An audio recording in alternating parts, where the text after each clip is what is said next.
When disaster strikes, the Federal Highway Administration's Emergency Relief or ER program can help fund repairs to roads, bridges, and other infrastructure eligible for federal aid. Your State Department of Transportation, or DOT, will guide the ER efforts with support from the FHWA Division Office. The ER program has two parts, covering emergency repairs and permanent repairs. Understanding the differences is crucial to receiving the appropriate reimbursement of funds. ER funding applies only to the parts of the facility damaged by the disaster. FHWA's initial acknowledgement letter generally authorizes only emergency repairs, with approval for permanent repairs coming later. The DOT categorizes the emergency and permanent repairs in the ER program of projects submitted for FHWA approval after immediate work has already begun.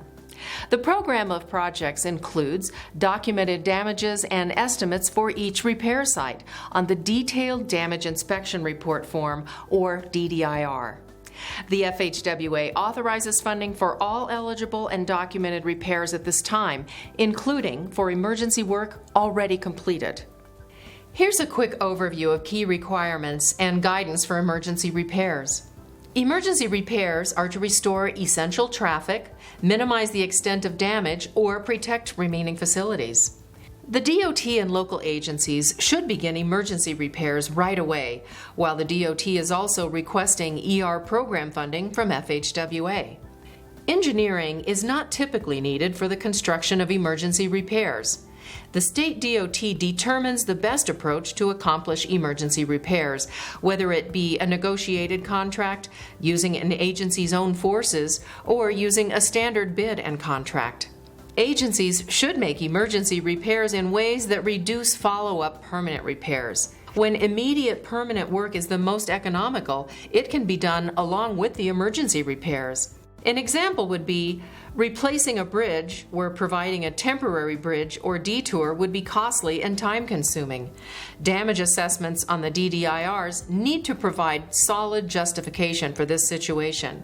For emergency repairs, states receive 100% reimbursement during the first 180 days after the disaster.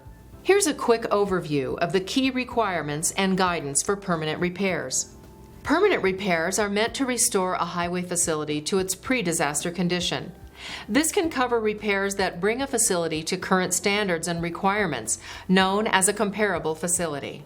A betterment is a common ER term which comes into play when the damaged infrastructure cannot be restored to its pre-disaster condition.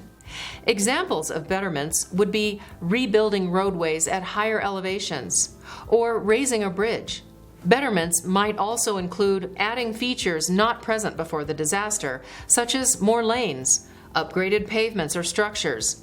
Agencies must justify betterments by demonstrating a savings to the ER program over time, such as reducing the need of future repairs. Permanent repairs completed separately from emergency repairs must be awarded through free, open, and competitive bidding, unless the DOT demonstrates another method is more cost-effective. Contracting techniques such as cost-plus-time bidding, shortening the list of qualified contractors, using abbreviated plans and shortened advertisement periods for bids can expedite construction.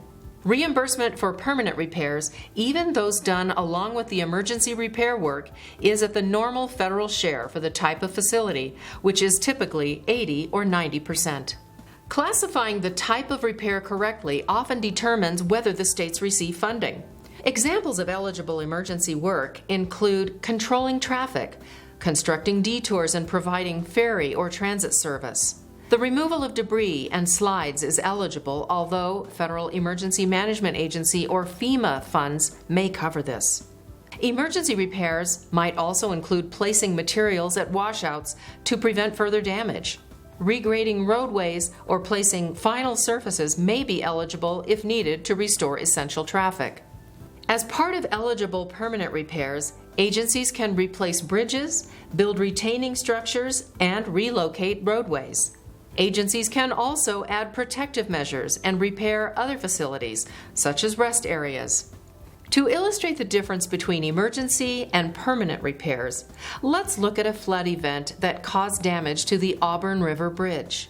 The bridge was closed to traffic after inspectors raised concerns that erosion had undermined the foundation. The city provided a temporary ferry service as an emergency measure while permanent repairs were underway.